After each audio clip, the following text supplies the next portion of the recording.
Bismillahirrahmanirrahim. Assalamualaikum warahmatullahi wabarakatuh. Alhamdulillahirabbil alamin wa bihi nasta'in ala umuri dunya waddin. Wassalatu wassalamu ala asyrofil anbiya'i wal mursalin sayyidina wa maulana Muhammadin wa ala alihi wa sahbihi ajma'in. Wa la haula wa la quwwata illa billahil aliyyil azim. Rabbi shrah li sadri wa yassir li amri wahlul 'uqdatam min lisani yafqahu qawli wa saddid lisani wa hdil qalbi bihaqqi Muhammadin sallallahu alaihi wasallam. Allahumma shalli ala sayyidina Muhammadin al-fatih lima ughliq wal khatim lima sabaq an-nasir al-haqqi bil haqq wal hadi ila siratil mustaqim wa ala alihi wa sahbihi haqqa qadrihi wa miqdarihi al-'azim. Amma ba'd.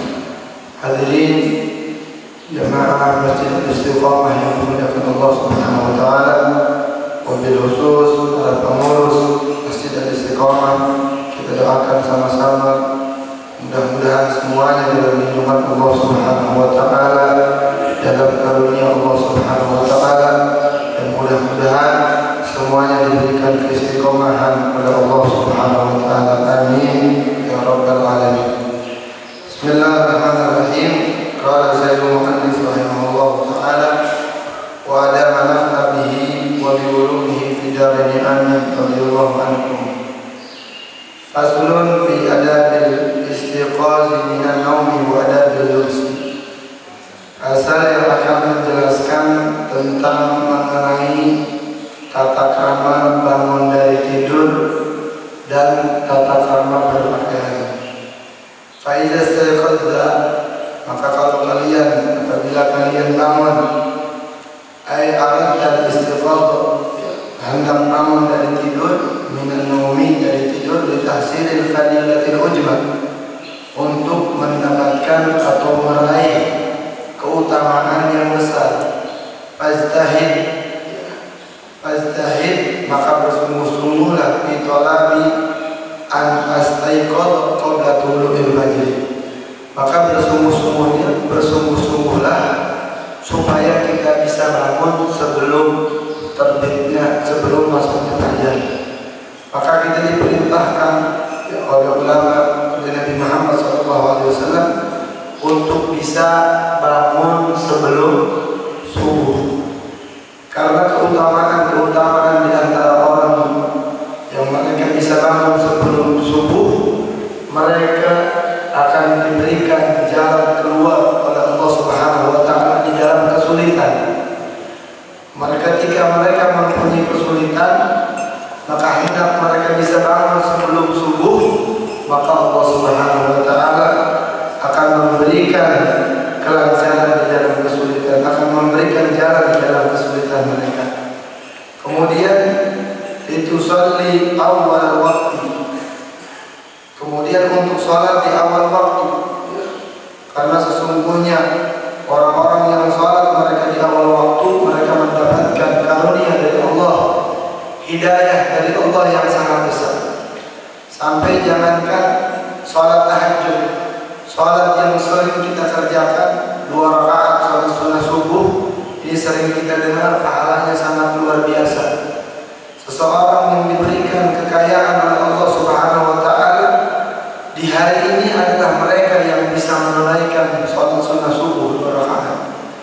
Di dalam hadis Nabi Muhammad SAW mengatakan, barang siapa rakaatain subhi khairun minad dunya wa ma fiha.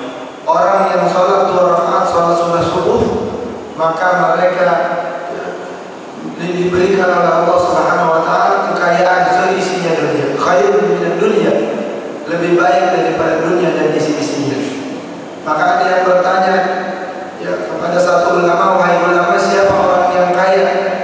Kata ulama, orang yang kaya orang yang tidak pernah meninggalkan sholat sunnah subuh. Mereka adalah orang-orang yang kaya di mata Allah Subhanahu wa taala.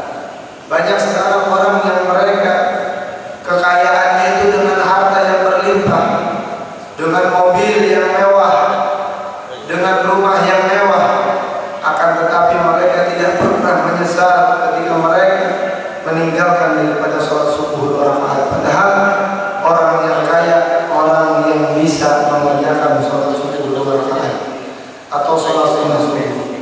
Bahkan keutamaannya orang yang bisa melaksanakan sholat sunnah subuh 2 rakaat, maka dia akan dijaga dari bala, dari musibah yang diturunkan oleh Allah Subhanahu wa taala. Kemudian ditusalli awal waktu lianna tajlisu awla min at-tadwin, karena lebih utama, sesungguhnya gelapnya akhir malam itu lebih utama dibandingkan suasana yang tenang. Artinya ketika kita bangun sebelum subuh, maka di situ ada keutamaan, ada kelebihan, sehingga para malaikat ya, mereka mengamini doa kita, orang yang bisa mereka bangun sebelum subuh. Maka diusahakan kita bangun ini sebelum subuh, jangan sampai kita bangun masuk dalam waktu subuh. Sebab orang-orang yang mereka menyelamatkan dunia adalah orang-orang yang bisa bangun sebelum subuh. Maka ini kita alhamdulillah, Allah kasih hidayah, Allah kasih karunia, kita bisa bangun sebelum subuh dan kita bisa melaksanakan tahajud yang mana pahalanya besar di sisi Allah Subhanahu wa taala. Summa idam taddat as-salatu bisabab tartil qiraah. Kemudian ketika kita sudah bangun, maka kita mengerjakan salat, yaitu salat tahajud. Salatnya itu sunnah memanjangkan surat. Kita kalau boleh salat terlama-lama ketika salat sendiri, sebagaimana ajaran daripada cucu Nabi besar Muhammad sallallahu alaihi wasallam, Ali Zainal Abidin. Beliau melakukan salat di malam hari 1000 rakaat setiap hari. Beliau setiap hari salat dan memanjangkan surat-suratnya dan memanjangkan di dalam sujudnya, berdoa meminta ampun kepada Allah Subhanahu wa taala. Berapa banyak di antara kita yang melakukan kemaksiatan, kemunkaran, bahkan sesuatu yang tidak diridhai oleh Allah Subhanahu wa taala, tapi kita tidak pernah meminta ampun di dalam sujud kita. Sayyidina Ali Zainal Abidin ahli sujud, yang mana beliau bukan hanya sholat di malam hari, beliau nunggu warungnya aja, beliau punya warung, punya usaha, nunggu warungnya aja sholatnya 300 rakaat. Sholatnya 300 rakaat. Kita pernah sholat 300 rakaat sama, yang mana beliau setiap harinya bersedekah, menjalankan perintah Allah dengan sebenar-benarnya, dan beliau setiap malamnya bangun di malam hari mengerjakan sholat 1000 rakaat daripada sholat sunnah yang diajarkan oleh baginda Nabi besar Muhammad sallallahu alaihi wasallam. Kemudian tartil qiraah, bacaan kita harus tartil, terutama bacaan suratul Fatihah, karena Fatihah ini rukun di dalam sholat. Ketika orang bacaan Fatihahnya benar, maka sholatnya sah. Kalau bacaan Fatihahnya salah, maka sholatnya enggak sah. Makanya kata Imam Ghazali radhiyallahu anhu, ada orang ini yang mereka jauh dari majelis ilmu, mereka akan menjadikan pahalanya ditolak oleh Allah Subhanahu wa taala. Ada orang yang berpuasa, di puasa ini bagus, akan tetapi dia puasa di waktu-waktu yang diharamkan, seperti waktu yaitu Lebaran, Idul Fitri, Idul Adha, kemudian hari-hari Tasyrik 11, 12, 13 di bulan Dzulhijjah. Padahal puasa itu bagus, akan tetapi waktunya salah, dia puasa di hari-hari yang diharamkan oleh Allah Subhanahu wa taala, maka yakin mereka bukan mendapatkan pahala dari Allah, akan tetapi mendapatkan dosa dari Allah Subhanahu wa taala. Kayak benar aja kalau orang belajar ilmu itu kayak orang benar. Dia puasanya bukan di waktu yang diperbolehkan oleh Nabi Muhammad sallallahu alaihi wasallam. Maka ada puasa yang tidak diperbolehkan, yaitu puasa di hari raya Idul Fitri, hari raya Idul Adha, dan ayyamut tasyrik 11, 12 dan 13 di bulan Dzulhijjah. Ada orang juga dia sholat dia 5 waktu, sholatnya lama khusyuk, akan tetapi pakaian yang dia pakai pakaian maksuh, makanan yang dia makan makanan yang haram. Apakah sholatnya diterima oleh Allah Subhanahu wa taala? Walaupun sekhusyuk apapun dia sholat, bacaannya bagus, akan tetapi pakaian yang dia pakai, kendaraan yang dia bawa bukan yang halal, maka sia-sia pahala yang tidak akan diterima, amalannya tidak akan diterima oleh Allah Subhanahu wa Ta'ala. Makanya di dalam hadis Nabi Muhammad SAW disebutkan, ya Rab, wa mat'amuhu haram, wa malbasuhu haram, wa quziya bil haram fa'an yustajabu lah. Ada orang yang setiap malam dia bangun, diminta sama Allah, ya Allah kasihkan saya rezeki, ya Allah berikan saya usaha yang halal, ya Allah berikan saya jalan keluar di dalam masalah. Akan tetapi setiap harinya makanannya bukan makanan yang halal, baju yang dia dapatkan bukan pakaian yang halal, sarung atau kamis yang dia dapatkan bukan yang halal, semua yang ada di rumah dia bukan yang halal. Kata Allah, fa'anna yustajabu, bagaimana saya mau ijabah doa-doa kalian sedangkan kalian memakai pakaian yang diharamkan oleh Allah Subhanahu wa Ta'ala. Tatkala kita duduk di majelis ilmu, kita tahu mana yang haram, mana yang halal, mana yang diperbolehkan oleh Allah, mana yang dilarang oleh Allah Subhanahu wa Ta'ala, mana sesuatu yang tidak diperbolehkan, sehingga kita mengetahui daripada ajaran-ajaran yang dibawa oleh baginda Nabi besar Muhammad sallallahu alaihi wasallam. Kemudian kita bisa bangun di waktu malam, karena waktu malam adalah sepertiga malam ini waktu yang mustajab, yang malaikat hadir, malaikat mengaminkan doa kita, sehingga orang-orang yang bisa bangun di malam hari di sepertiga malam, maka yakin 40 hari dia berdoa kepada Allah, doanya akan langsung dikabul oleh Allah Subhanahu wa Ta'ala.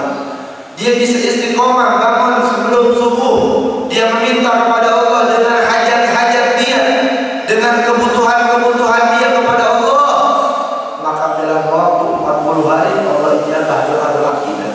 Sebab kita meminta di waktu yang gelap, di waktu yang mana orang banyak tertidur pada saat itu, orang yang enggan bangun untuk menunaikan sholat tahajud, akan tetapi kita bermunajat, berdoa kepada Allah Subhanahu wa Ta'ala, maka di sepertiga malam tersebut langit semuanya dibuka oleh Allah Subhanahu wa Ta'ala. Siapa yang meminta kepadaku, aku akan dijabah doa-doa kalian. Maka kalau kita curhat, punya masalah, bangun sebelum subuh, sholat tahajud, kita nangis sama Allah, kita minta jalan keluar, banyak masalah anak-anak kita, banyak masalah daripada keluarga kita, kita minta kepada Allah di waktu yang mustajab, di antaranya waktu sebelum subuh. Maka orang itu dibagi tiga. Ada orang yang disebut dengan orang-orang ghafilin, yang lalai. Siapa mereka orang-orang yang lalai? Mereka yang tidak bisa bangun sebelum subuh, karena kita kalah dengan apa? Dengan seekor ayam jantan. Kalau ayam jantan biasanya jam berapa tuh bersuara?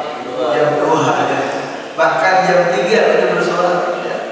Tapi kita masih bersuara kan? Bersuara, cuman suaranya beda. Suaranya Allah. Itu makanya dia meminta ampun kepada Allah bagi mereka hambanya yang bisa sholat tahajud walaupun 2 rakaat. Kita bangun jam 4 ya.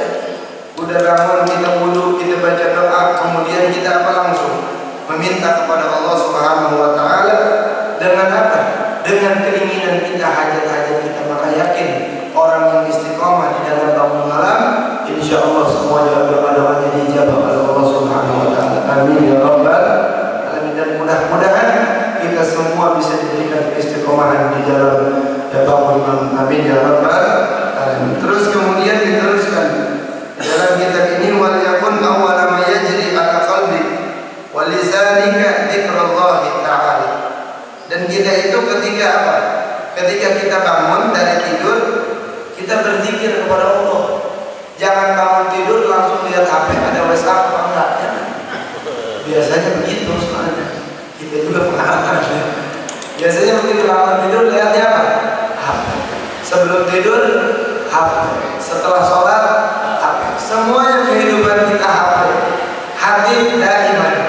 Ya, telepon yang kita pegang tak pernah ya yang namanya setelah sholat buka Al-Quran. Itu orang-orang yang setelah sholat buka Al-Quran, itu hidayah dari Allah yang paling besar. Dia bisa buka daripada mukjizat yang diberikan kepada Nabi besar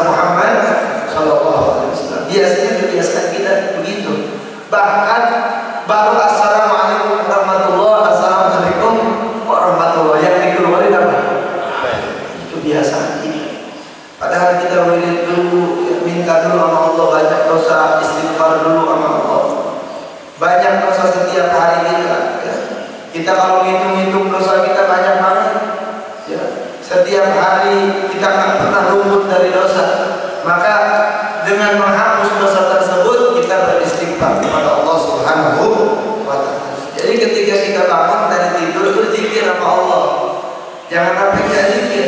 Sebab kenapa zikir sama Allah? Karena sesungguhnya di dalam hadis ada khabar al-Bukhari anna Rasulullah sallallahu alaihi wasallam qala, di dalam hadis Sahihul Bukhari, sesungguhnya Rasulullah SAW itu bersabda, yaqilu syaitan ala qafiyati ra'si ahadikum. Setan itu mengikat bagian belakang kepala salah satu seorang itu, dari kitanya diikat, dari belakang kepala kita diikat. Dengan berapa ikatan? Idza huwa nama thalatha uqadin. Diikat dengan 3 ikatan. Orang nih kalau sedang tidur diikat sama syaitan dengan 3 ikatan. Yadribu ala kulli uqdatin makan. Setan itu memegang pada setiap ikatan sambil mereka berkata apa? Lailun tawilun farqad, katanya. Tetaplah di tempatmu, ya.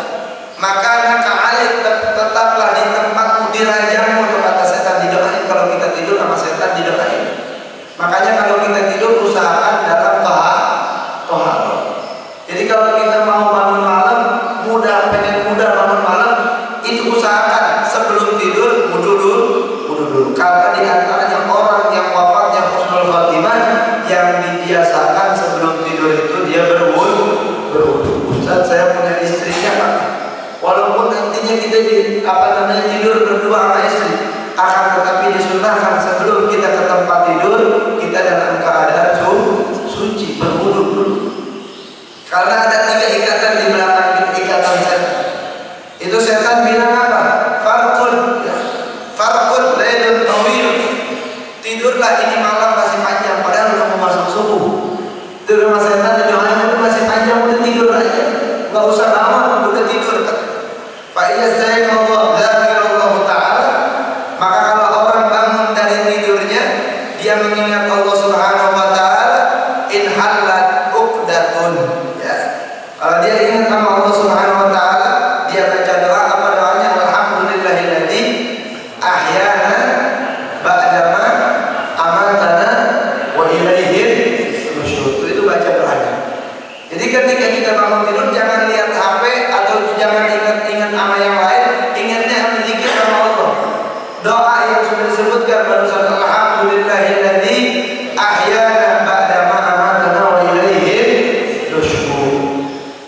Bukan di masjid doanya, ini kan biasanya di masjid. Alhamdulillah. Padahal bagusnya yang ketiga apa? Bangun tidur. Yang bagus bangun tidur dulu baru ngikutin orang di masjid. Ya. Ini mah enggak. Nanti aja bacanya saya setelah sekalian ingetin di masjid, enggak. Bacanya zikir kepada Allahnya pas dia bangun dari tidur. Ketika dia zikir baca doa itu, maka terlepas satu ikatan. Jadi ngantuknya udah hilang. Tapi kalau kita bangun cuma lihat HP doang, akhirnya masih jam 3, tidur lagi, tidur, akhirnya terus farqun tawilan, tidurlah kamu. Ya ini masih malam itu setan begitu. Jadi kalau pengen ikatannya lepas, ada berapa ikatan tadi? 3 ikatan. Yang pertama kita zikir kepada Allah dengan doa tadi, hilang satu ikatan. Yang kedua, supaya hilang ikatan bagaimana lagi? Fa'in tawaddu'a in halat uqdatun. Kemudian kita berwudu setelah kita baca doa alhamdulillahilladzi ahyana ba'dama amatana wa ilaihi nusyur. Udah gitu langsung berangkat ke mana? Ke kamar mandi. Ya, ke kamar mandi, udah kelar di kamar mandi tuh, buang air kecil atau buang air besar, langsung kita apa? Wudu. Ketika kita wudu maka ikatannya terlepas. Ikatan pertama zikir kepada Allah lepas. Ikatan kedua kita berwudu. Udah wudu tuh, ngantuknya nambah hilang lagi. Awalnya ngantuk banget, kita bangun dari tidur baca zikir kepada Allah.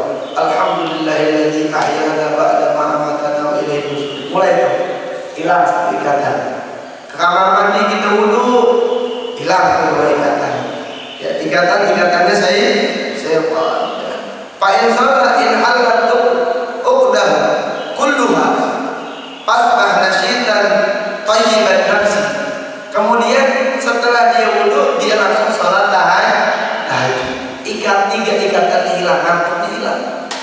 kalau orang pengen dia nasyat seger ya di waktu subuh atau setelah subuh, ya yang pertama dia ketika bangun dari tidur itu baca doa alhamdulillahilladzi ahyana ba'dama amatana wa ilaihi nusyur. Setelah itu dia langsung ke kamar mandi, jangan lama-lama ke kamar mandinya baca doa Allahumma inni a'udzubika minal khubuthi wal khaba'is. Masuk kita buang air kecil atau buang air besar, selesai itu langsung kita wudu. Selesai wudu langsung kita sholat 2 rakaat atau sholat 1000 rakaat Ustaz saya boleh. Mau berapa aja sholat kita boleh. Yang awal hasil yang penting jangan sampai nggak bangun. Sholat berapa rakaat tadi? Udah sholat hilang ngantuknya, ngantuk yang pertama ikatan setannya udah hilang. Nanti kalau kita udah subuh bawaannya segar. Biasanya ada orang yang tidur dari jam 10 bangun jam 3 setelah subuh tuh ngantuk. Kenapa ngantuk? Mungkin nggak diamalin ya tadi yang diajarkan oleh baginda Nabi besar Muhammad Sallallahu Alaihi Wasallam.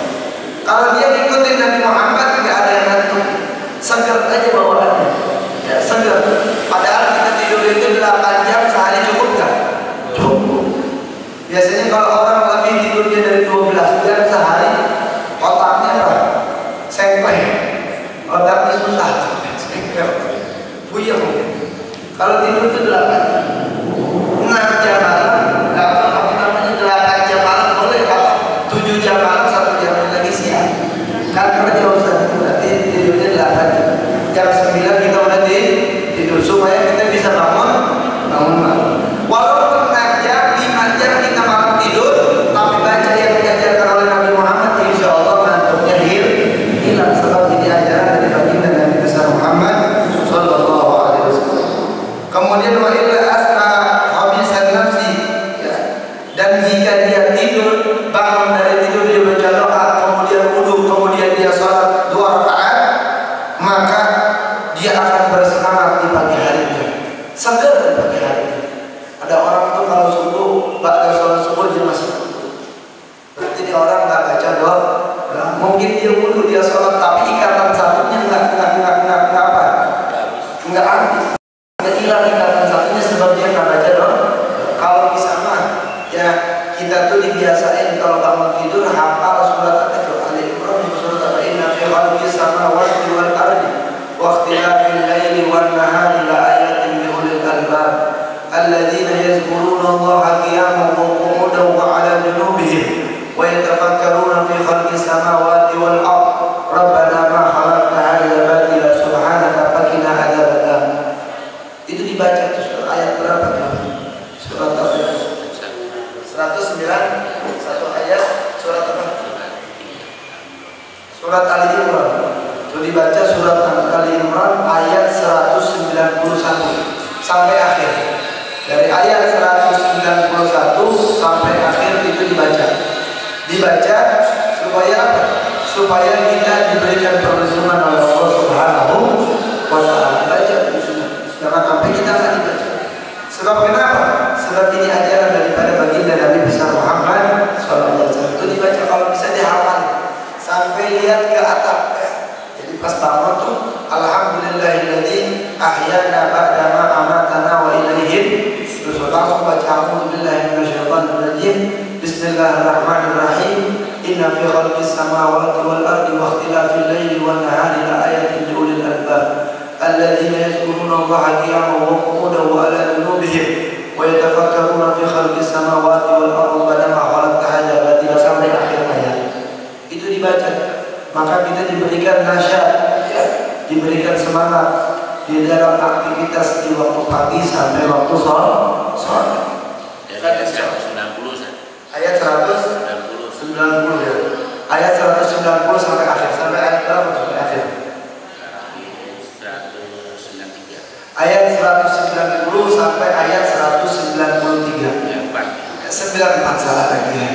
Ayat 190 itu dibaca itu banyak keutamaan di dalam hadis baginda Nabi Muhammad Sallallahu Alaihi Wasallam.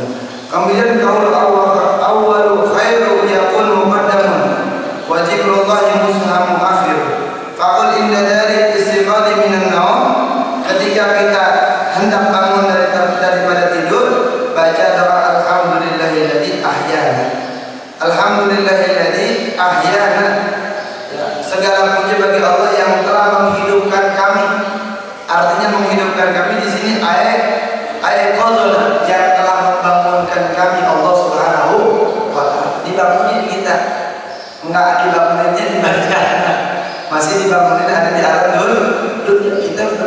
mengucapkan lafaz alhamdulillah. Alhamdulillahilladzi ahyana.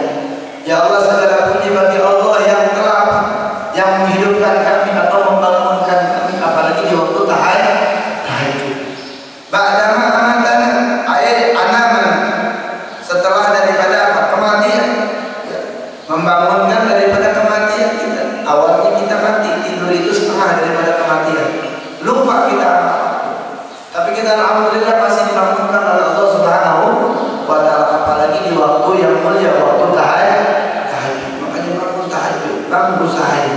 Kalau bisa tuh yang istiqomah setiap hari terus tahajud. Orang-orang yang tahajud yakin mereka adalah penghuni surganya Allah Subhanahu wa ta'ala. Sebab di antaranya orang yang memundurkan daripada kiamatul kubur adalah orang-orang di antaranya orang yang tahajud. Kalau udah nggak ada orang yang tahajud, kiamatul kubur. Tapi dengan adanya orang tahajud, mereka yang menjaga ahli maksiat. Sebenarnya ini Allah Subhanahu wa ta'ala akan mengirimkan daripada musibah yang besar, akan tetapi dengan orang-orang tahajud, semua yang ada di komplek ini ada orang-orang yang tahajud, mereka kemaksiatannya dijaga oleh Allah Subhanahu wa ta'ala. Bahkan mereka mendapatkan pengampunan dari Allah sebab orang-orang yang tahajud. Makanya tahajud, bangun, wa ilaihin nusyur, dan kita dibangkitkan daripada bangun ilaihin nusyur. Minal kubur ilal jaza. Ya. Dari apa? Dari kubur untuk apa? Mendapatkan pembalasan. Bahwa kita akan dibangunkan oleh Allah Subhanahu wa ta'ala.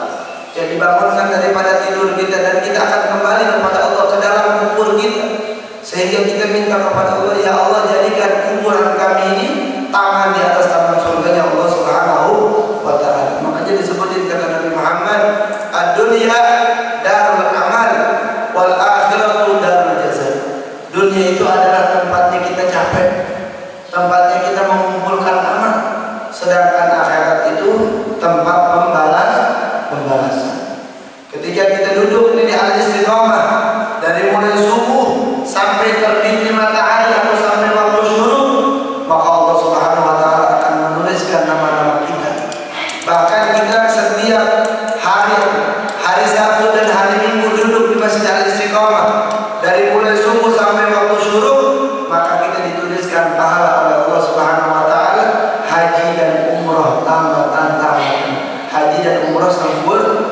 Haji kan sekarang susah, umrah juga susah. Pengen dapat pahala haji dan umrah gampang, duduk di Masjid Al-Istiqamah dari waktu subuh sampai waktu syuruk.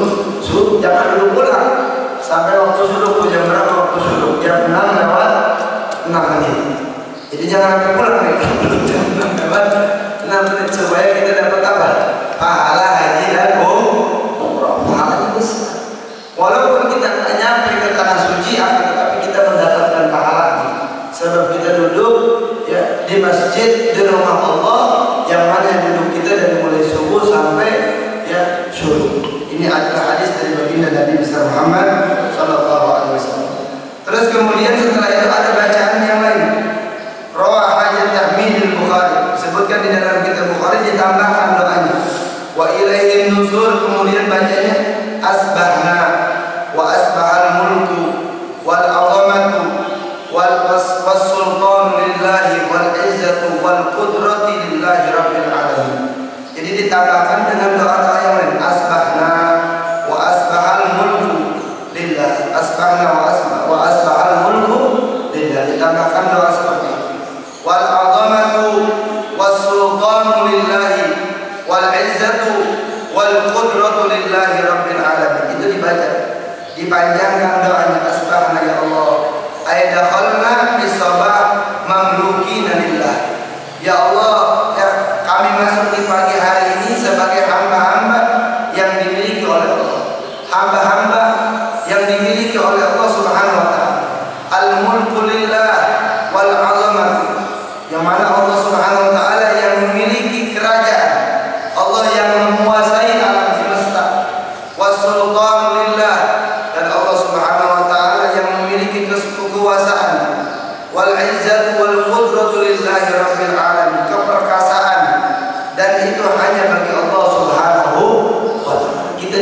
ini dalam keadaan sehat. Ketika kita bangun, alhamdulillah, kita mulai mata kita masih bisa dibuka, hidung kita masih bisa mencium bau-bauan, telinga kita masih bisa mendengar, badan kita masih sehat, ya. Semua anggota kita masih dijaga oleh Allah Subhanahu wa Ta'ala. Karena dari kita tidur itu nggak tahu ada hewan, ada makhluk-makhluk Allah yang masuk ke telinga kita. Kalau nggak dijaga sama malaikat, nggak dijaga sama Allah Subhanahu wa Ta'ala, itu bisa aja masuk hewan ke telinga kita. Tapi ini kuasa Allah, kita tidur di mana aja, orang gila tidur di mana aja, nggak masuk semut, nggak masuk hewan-hewan kecil. Padahal kalau dia masuk bisa nggak tuh? Bisa. Kita nggak ngerasa, kita lupa, kita nggak ingat apa-apa, kita nggak sadar ketika kita tidur. Akan tetapi ini nikmat dari Allah Subhanahu wa Ta'ala. Makanya dibaca. Kemudian dibaca ditambahkan dengan asbahna ala fitratil Islam dikasril fa aidinil haqqi. Kita dibangunkan di pagi hari ini dalam fitrah, dalam agama Islam. Kita masih dibangun ya Allah dalam agama Islam, dalam iman kepadamu ya Allah. Ini kenikmatan yang harus kita banyak bersyukur kepada Allah Subhanahu wa Ta'ala. Orang terkadang dia mendapatkan nikmat itu harta doang. Wah, hartanya berlimpah, dapatnya hari ini alhamdulillah.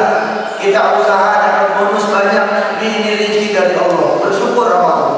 Giliran kita dibangunin masih sehat, ya, masih segar, masih bisa melihat, masih bisa mendengar, nggak pernah dia bersyukur kepada Allah Subhanahu wa Ta'ala. Kira-kira nih, jamaah istiqomah, ada orang ngasih kita uang 1 miliar, ya, nih dikasih 1 miliar tapi kita sakit, ya, dikasih 1 miliar tapi dikasih penyakit sama Allah Subhanahu wa Ta'ala. Kira-kira kita mau apa kagak? Karena kita dikasih 1 miliar tapi kita nyapa sakit. Udah dikasih 1 miliar udah sakit, kita mati. Yang nikmatin ya, makanya ini nikmat mata ini. Orang nggak bisa kencing aja. Saya punya punya jamaah di Al-Taqwa nggak bisa kencing sampai dia ke Singapura. Setiap mau kencing 100 juta. Kita mau kencing bayar enggak? Kalau di pom bensin bayar 2.000. Ya. Kita kencing gratis nggak? Gratis. Kagak bayar. Kenapa sih kita bersyukur sama Allah? Tuh lihat orang-orang yang di bakti asli, yang nggak bisa BAB, yang nggak bisa kencing, ada nggak? Makanya kita bersyukur sama Allah. Mata kita bisa melihat. Orang banyak yang buta, bahkan yang katakan operasi mahal kan? Mahal dioperasi kan? Tapi kita alhamdulillah ala fitratil Islam. Kita bangun ya Allah dalam keadaan Islam. Banyakin bersyukur sama Allah. Dengan tadi sering berdoa, ya, sering memuji Allah Subhanahu wa Ta'ala. Wa ala kalimatil ikhlas, kalimat syahadah.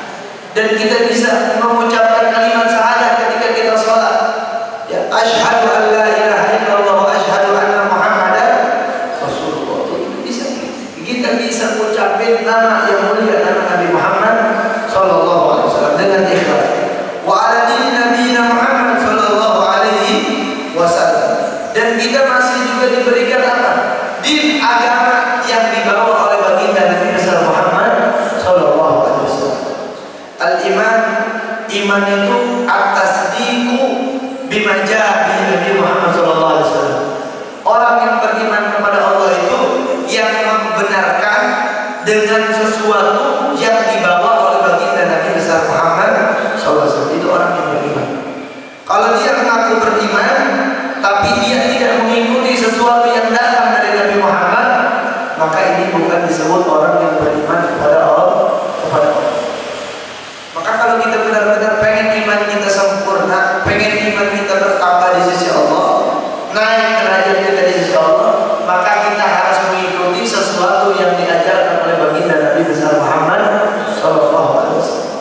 Banyak orang nih, orang-orang Islam, sholatnya banyak ditinggalin. Padahal Nabi Muhammad bilang sampai ngancem. Kata Nabi, orang yang meninggalin sholat maka dituliskan namanya di pintu neraka, kutibas umum ala badina. Tapi tetap aja ancaman Nabi tidak menjadikan dia untuk sholat ibadah kepada Allah Subhanahu wa Ta'ala. Karena hidayah, ya, diberikan Allah Subhanahu wa Ta'ala hidayah.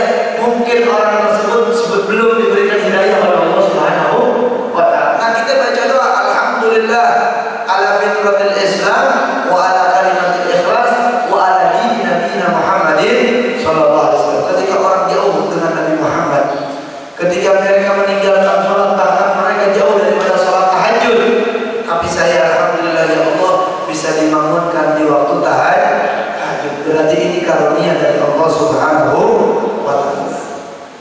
Kemudian diteruskan wa ala millati abina Ibrahim hanifan. Ya. Ay ma'ilan ila dinil mustaqim. Yakni condong kepada agama yang lurus, agama Nabi Muhammad, yang mana Nabi Muhammad ini kalau disebutkan silsilahnya, keturunannya dari mulai Muhammad bin Abdullah bin Abdul Manaf bin Abdul Muttalib bin Hashim bin Abdul Muttalib bin Qusay bin Kilab bin Lu'ay bin Murrah bin Kinanah bin Huzaimah sampai bin Adnan, kemudian bin Ismail bin Ibrahim. Itu Nabi Muhammad silsilahnya, keturunannya sampai Nabi Allah Ismail, Nabi Allah Ibrahim, nyambungnya ke sana. Jadi turunan Nabi Muhammad disebutin sampai Nabi Allah Ismail, Nabi Allah Ibrahim. Kita harus hafal Muhammad bin Abdullah bin Abdul Muttalib bin Hashim bin Abdul Manaf bin Qusay bin Kilab bin Lu'ay bin Murrah bin Kinanah bin Huzaimah bin Mudrikah bin Ilyas, kemudian bin Nadir, ya, bin Adnan bin Ismail bin Ibrahim. Itu silsilah keturunan Nabi besar Muhammad SAW. Kalau kita keturunannya yang ingat berapa? Tiga ya. Kakek nenek. Kakek apa lagi? Bapak kakek. Ya, bapak kakek. Udah gitu. Makanya kalau ada cucu-cucu Rasulullah, para habaib itu hafal dia. Misalkan contoh nih, silsilahnya apa namanya? Silsilahnya para habaib saya punya guru tuh Habib Jindan bin Nawfal bin Salim bin Muhammad bin Ahmad bin Ali, terus sampai bin Ali radhiyallahu wajah bin Nabi Muhammad sallallahu alaihi wasallam. Itu kalau ada habaib itu ada silsilahnya, ada keturunannya. Makanya jangan kita ngaku-ngaku jadi Habib. Habib itu keturunan Nabi Muhammad SAW. Itu Habib Ustaz. Habib dari mana dia? Punya nggak silsilahnya? Karena Habib itu keturunan dari Sayyidah Fatimah Zahra. Jadi Nabi Muhammad SAW itu punya anak 4. Saya sering bahas. 4 ini Nabi Muhammad SAW, yang 3 nggak punya anak, cuma 1 doang punya anak. Dari Sayyidah Fatimah Zahra. Jadi Nabi Muhammad punya anak 7, laki-laki 3 meninggal semuanya waktu kecil, 4 perempuan. 3-nya ini lagi nih, yang 1 nikah sama Sayyidina Umar, kemudian yang 2 nikah sama Sayyidina Utsman. Makanya Utsman ini disebut dengan Dzunnuurain, mempunyai 2 cahaya. 1 lagi Sayyidah Fatimah nikah dengan Sayyidina Ali. Nah dari Sayyidina Ali ini turun namanya cucu atau daripada keturunan Nabi besar Muhammad SAW. Turunnya dari Sayyidina Ali, dari Sayyidina Fatimah. Nah ini dari Sayyidina Fatimah ini punya anak 3, meninggal 1, yang hidup 2. Siapa? Hasan wal Husain. Hasan ini terbunuhnya diracun sama pembantunya. Kalau Husain kemarin tuh, Sayyidina Husain kemarin terjadi di Karbala di 10 Muharram. Itu terjadi Karbala. Makanya orang-orang Syiah nih, orang-orang Syiah kalau 10 Muharram dia siapin pedangnya. Kalau kita kan siapin golok tanggal berapa? Bulan Zulhijjah. Kalau orang Syiah bukan, dia nyiapin goloknya tanggal berapa? Tanggal 1 Muharram sudah dia siapin. Pas begitu tanggal 10 Muharram yang di Irak, dia langsung ngumpulin dirinya sendiri dengan goloknya sampai berdarah. Semakin banyak darahnya, menurut dia Syiah aliran sesat. Jangan ikut Syiah di sini, mudah-mudahan amin ya rabbal alamin. Ya, Syiah itu dipukulin pakai golok, dia mengatakan ya Husain, ya Husain.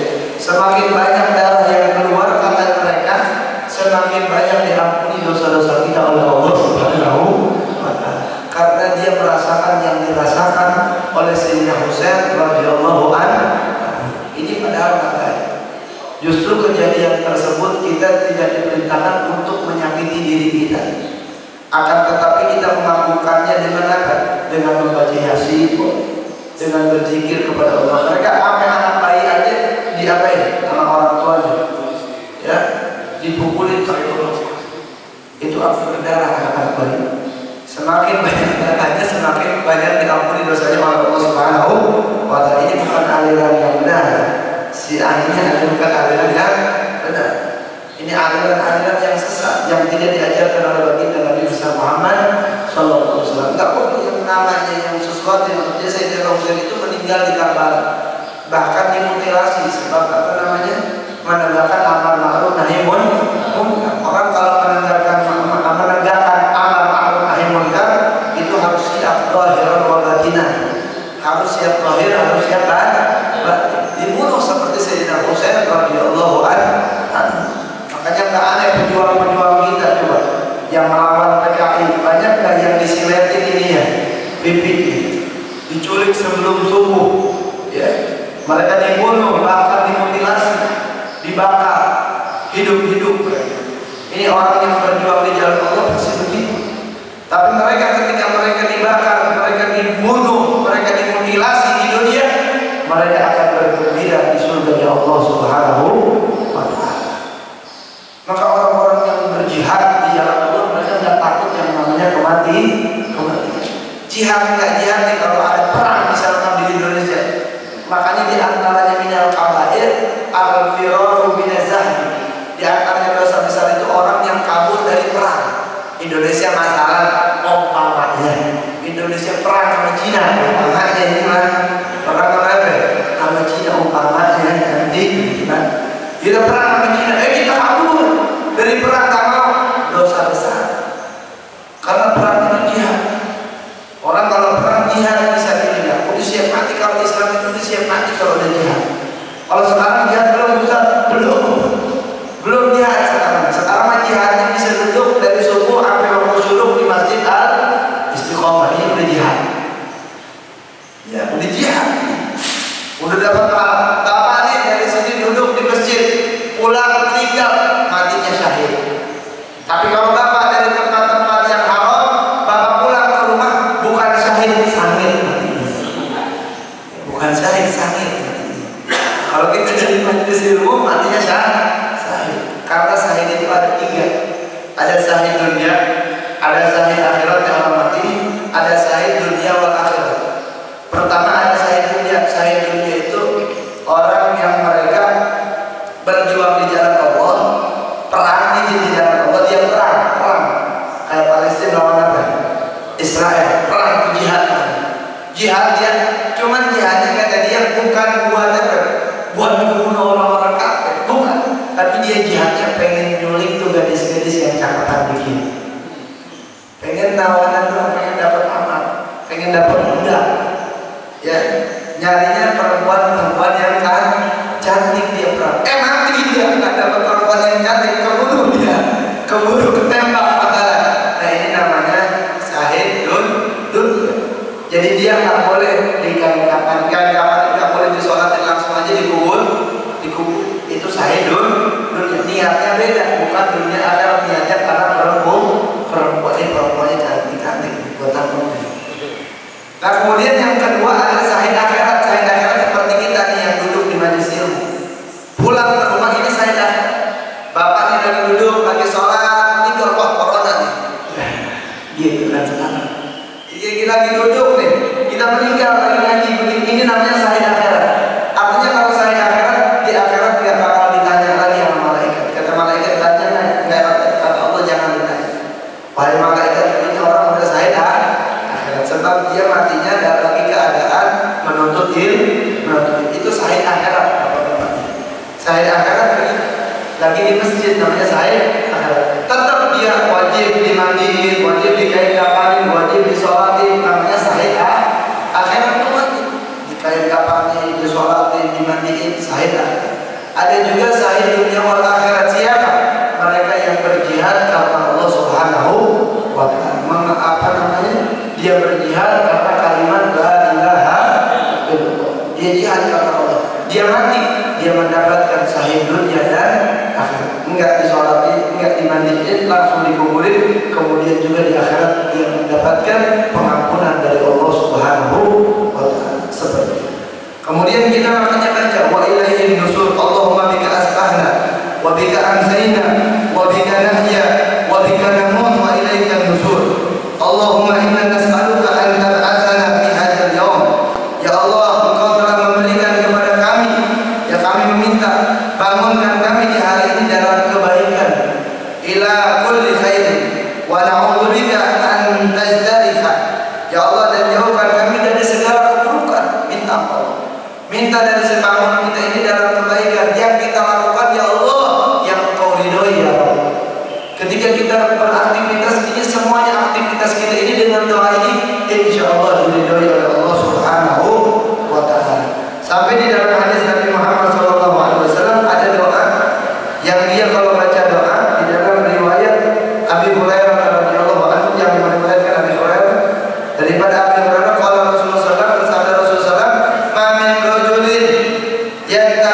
min naumihi. Ya, ma min rajulin yantabihu min naumihi fa yaqulu alhamdulillahilladzi. Barang siapa ya seseorang yang terbangun dari tidurnya lalu dia membaca doa ini, alhamdulillahilladzi khalaqan nauma. Ya Allah, segala puji bagi Allah yang telah menciptakan tidur, wal yaqadzah, dan apa?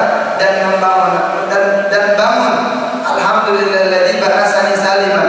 Segala puji bagi Allah yang telah membangunkan saya dalam keadaan selamat, dalam keadaan sehat.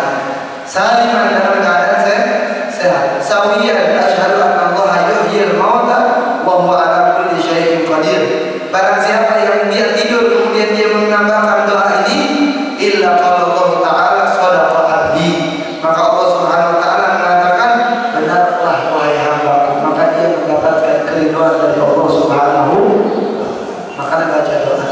Ya intinya pada pagi hari ini yang kita petik ketika kita bangun tidur, kita harus mengingat Allah Subhanahu wa taala. Dan setelah kita mengingat Allah membaca doa, kita kemudian dilanjutkan dengan berwudu.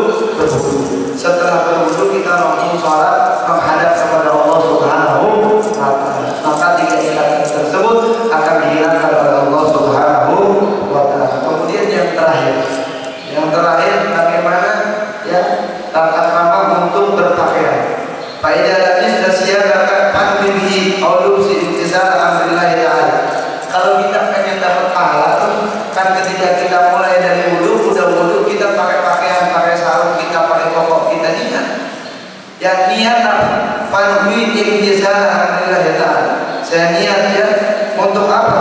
Untuk imtithal amrillah, untuk pemerintah, untuk mengerjakan daripada perintah-perintah Allah Subhanahu wa taala. Niat karena Allah. Kita pakai baju niat karena Allah. Kemudian kita pakai baju niat untuk ibadat kepada Allah Subhanahu wa taala. Wahdar ayyakuna musluka min lubsi libasika al-mira'at al-khalqi fatahsura. Hati-hati kata Nabi Muhammad. Barang siapa yang dia pakai baju berpakaian niatnya karena pengen dipuji orang. Gue nih bajunya 10 juta nih.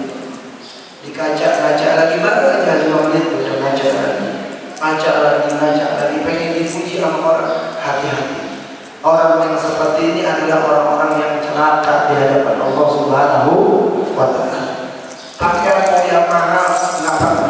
Apalagi kita mau ke masjid hari Jumat itu pakaian yang mahal, mau sholat pakaian yang mahal.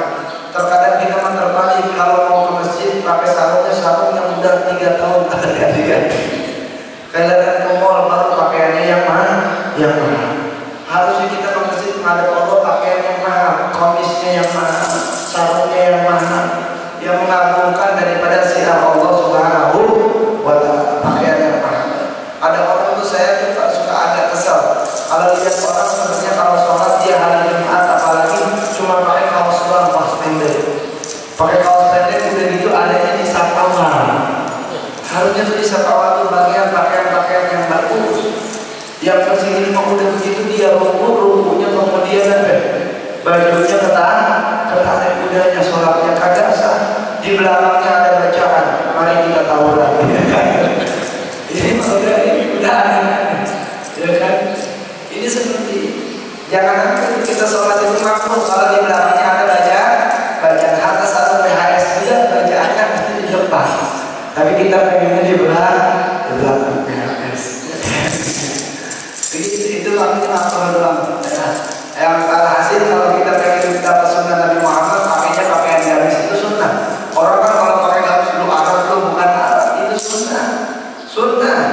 Nabi Muhammad pakaiannya gamis supaya apa? Warna putih doang. Nanti ketika dia sholat warna biru doang, warna coklat itu disunahkan oleh baginda Nabi besar Muhammad SAW. Cuma Nabi itu yang paling senang warnanya dua di antaranya putih dan warna apa?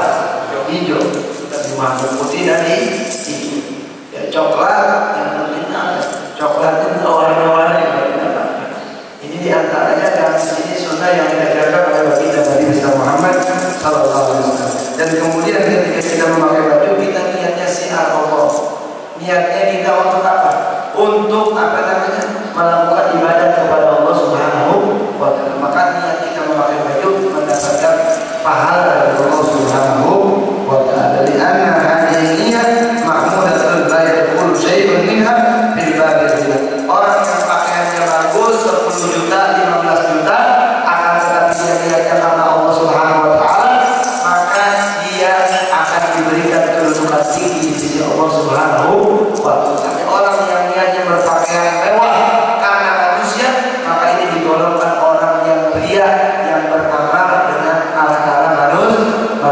ini Allah Subhanahu wa taala murka bagi orang yang mereka menyombongkan dirinya. Mudah-mudahan kita semuanya diberikan istiqomah oleh Allah Subhanahu wa taala dan mudah-mudahan kita dijadikan hamba-hamba yang istiqomah, hamba-hamba yang